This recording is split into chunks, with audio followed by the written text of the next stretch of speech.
नमस्कार, मैं हुमायूं सिंह और आप देख रहे हैं द न्यूज पेपर। संसद के गेट पर खड़े होकर राहुल गांधी ने आज सरदार नवनीत सिंह बिट्टू को गद्दार कहा। गद्दार कहने का मकसद आपको बताएंगे। आज संसद के बाहर इसी बात को लेकर पूरा बवाल मच गया। राहुल गांधी ने नवनीत सिंह बिट्टू को सीधे मेरा गद्दार दोस्त बोल दिया, हाथ मिलाने की कोशिश की और कहा कि चिंता मत करो, तुम वापस कांग्रेस में आ जाओगे। ये तब हुआ जब कांग्रेस वाले मकर द्वार पर प्रदर्शन कर रहे थे। बिट्टू वहां से गुजरे तो राहुल गांधी ने ये तंज कस दिया।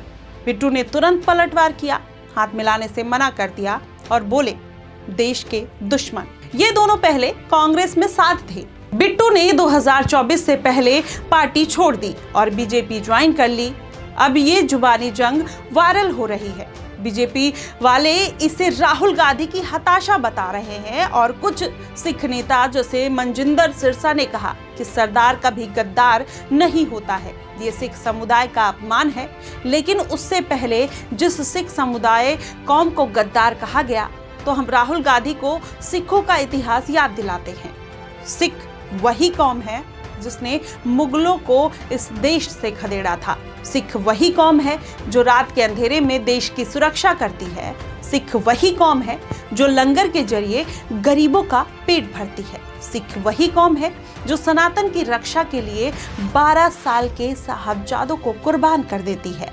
और राहुल गांधी बात करते हैं गद्दारों की, तो शायद उनको इस बात पर एक बार विचार जरूर करना चाहिए। अगर इतिहास को खंगाले तो उस दिशा में आपको ले चले, तो चलिए एक बार देख लेते हैं कि आखिरकार जो राहुल गांधी कह रहे हैं उसका इतिहास किस जगह पर जाकर जुड़ता है।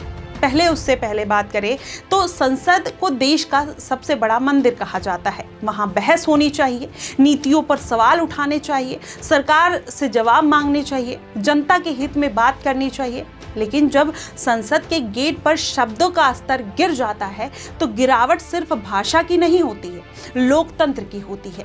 बीते दिनों संसद परिसर में जो हुआ उसने एक बार फिर साफ कर दिया है कि कुछ लोग राजनीति को बहस नहीं, बदजुबानी का अखाड़ा समझ बैठे हैं। लोकसभा में नेता प्रतिपक्ष राहुल गांधी, नाम बड़ा, पद बड़ा और जिम्मेदारी उससे भी बड़ी, लेकिन उसी जिम्मेदारी के साथ जो संयम आना चाहिए था, उसकी जगह पर एक शब्द आया गद्दार। एक केंद्रीय मंत्री के लिए खुले कैमरे के सामने संसद के गेट पर।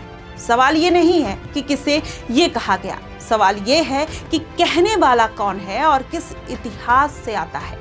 जब विपक्ष का नेता किसी को गद्दार कहता है तो वो सिर्फ आरोप नहीं लगाता, वो खुद को देशभक्ति का सर्टिफिकेट बांटने वाला अथॉरिटी घोषित कर दिया जाता है।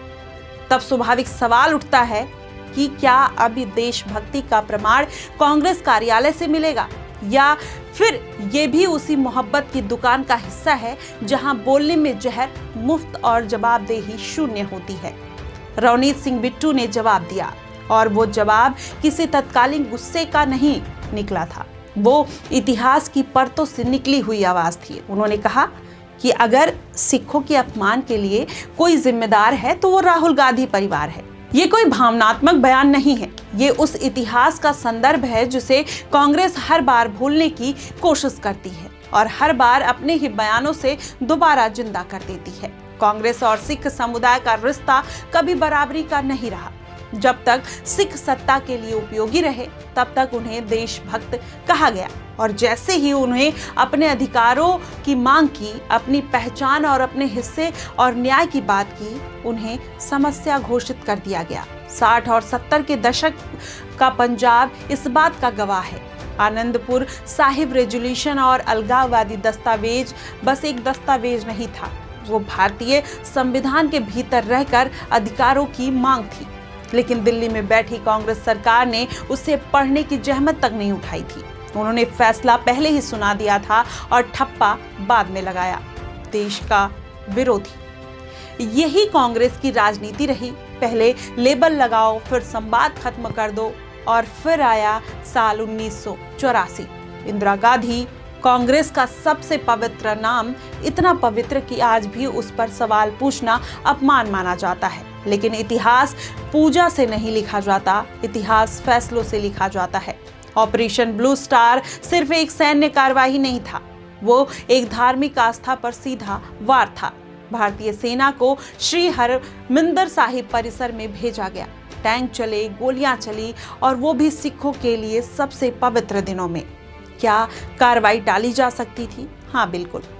क्या बातचीत का रास्ता मौजूद था? बिल्कुल मौजूद था। क्या रणनीति बदली जा सकती थी? बिल्कुल।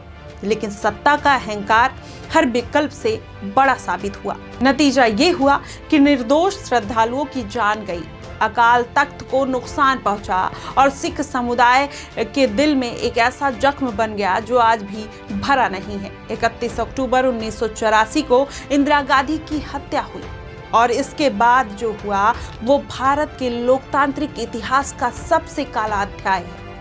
3 दिन 3 रातें दिल्ली की सड़कों पर सिखों का खुला शिकार, घर जलाए गए, लोग जिंदा जलाए गए, महिलाओं की इज्जत लूटी गई और पूरा सिस्टम तमाशबीन बना रहा। पुलिस चुप थी, प्रशासन चुप था और सत्ता भी चुप थी। कई जगह कांग्रेस के नेता भीड़ का नेतृत्व करते देखे गए और फिर देश के प्रधानमंत्री का वो बयान आया कि जब बड़ा पेड़ गिरता है तो धरती हिलती है। इसका मतलब साफ था कि हजारों सिखों की हत्या को एक स्वाभाविक प्रतिक्रिया बताया जा रहा था। आज कांग्रेस की माफी की बातें करती है, लेकिन सच्चाई ये है कि ना तो ज्यादातर दोषियों को सजा मिली और ना ही पीड़ितों को पूरा इंसाफ मिला। आज भी 1984 के पीड़ित अदालतों और आयोगों के चक्कर काट रहे हैं और उसी इतिहास की विरासत उठाए खड़ी कांग्रेस आज एक सिख मंत्री को गद्दार कहने के लिए नैतिक साहस दिखा रही है। रवनीत सिंह बिट्टू कोई हवा में बातें करने वाले नेता नहीं हैं। उनका परिवार खुद आतंकवाद के खिलाफ लड़ चुका है। उनके दादा पंजाब के मुख्यमंत्री बेअंत सिंह पंजाब को आतंकवाद से बाहर निकालने की कीमत अपनी जान देकर चुकाते हैं और आज भी उसी परिवार के वारिस को कांग्रेस देशद्रोही कहती है। ये कोई जुबान फिसलने की घटना नहीं है, ये भारत की राजनीतिक भाषा है। जब तर्क खत्म हो जाते हैं तो गद्दार कहा जाता है, जब सवाल मुश्किल हो जाते हैं तो गद्दार कहा जाता है और जब सत्ता हाथ से निकल जाती है तो देश खतरे में बताया जाता है। सबसे दिलचस्प बात ये रही कि आज राहुल गांधी संविधान की किताब हाथ में लेकर चलते हैं, लेकिन शायद उन्होंने वो पन्ना छोड़ दिया जहां लिखा है कि धर्म, आस्था और समुदाय का सम्मान राज्य और राजनीति दोनों की जिम्मेदारी है। 1984 पर आज तक राहुल गांधी ने साफ सीधी और बिना शर्त माफी नहीं मांगी। कभी कहते हैं कि तब मैं पैदा नहीं हुआ था, लेकिन राजनीति में विरासत सिर्फ कुर्सी की नहीं होती, जिम्मेदारी की भी होती है। अगर नेहरू विरासत है तो 1984 भी विरासत है।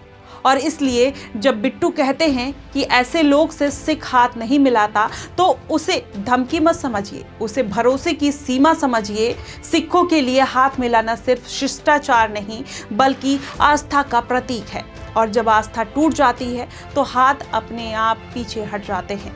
देश को विपक्ष चाहिए, लेकिन ऐसा विपक्ष नहीं जो हर असहमति पर गद्दार चिल्लाने लगे। देश को बहस चाहिए, शोर नहीं, और सिखों का उपदेश नहीं चाहिए, सम्मान चाहिए, क्योंकि जिसने इतिहास से नहीं सीखा वो वर्तमान में भी वही गलती दोहराएगा जो शब्दों को गिराता है और वो खुद राजनीति की नजरों में खुद गिरता चला जाता है, जैसे आज राहुल गांधी ने किया। गद्दार शब्द ने देश में तहलका मचाया। फिलहाल आप इस पूरे मुद्दे को किस तरीके से देखते हैं जरूर बताइएगा। फिलहाल के लिए बस इतना ही। देश और दुनिया की तमाम खबरों के लिए हमारे साथ बने रहिएगा द न्यूज़पेपर पे। धन्यवाद।